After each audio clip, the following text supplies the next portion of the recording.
Yalan teşekkür kaptan böyle. Ne yiyorsun o? Siloşayım Jolus kaptan.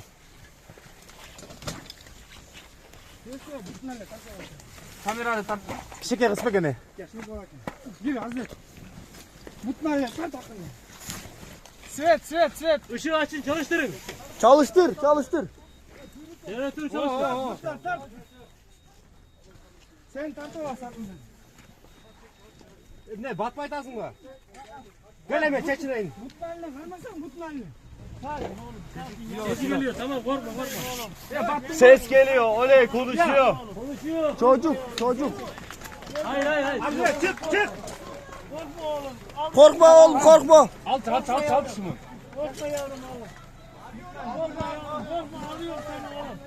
Ağlama oğlum geldik. Korkma oğlum. Kardeş. Su vermeyeceğiz. Sessiz.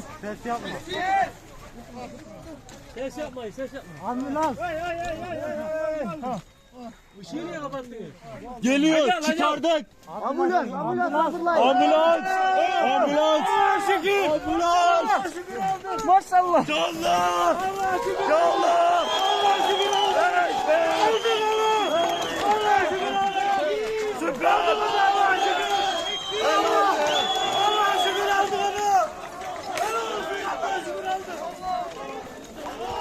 Orada 6 gün. Allahu Ekber.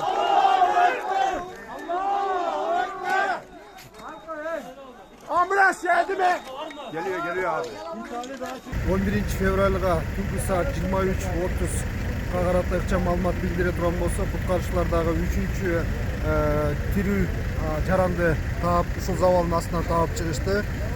2016-жылы төрөлгөн 7 жашар Али Айчечек деген баланы ушул жерден тирүү таап чыкты. Тилекке каршы апасы жана агасы Мустафа деген агасы каза болуп калган, анын жансыз денелери ушул завалдын астынан чыгарылды. Баяндаган подполковник Жолдошбаев.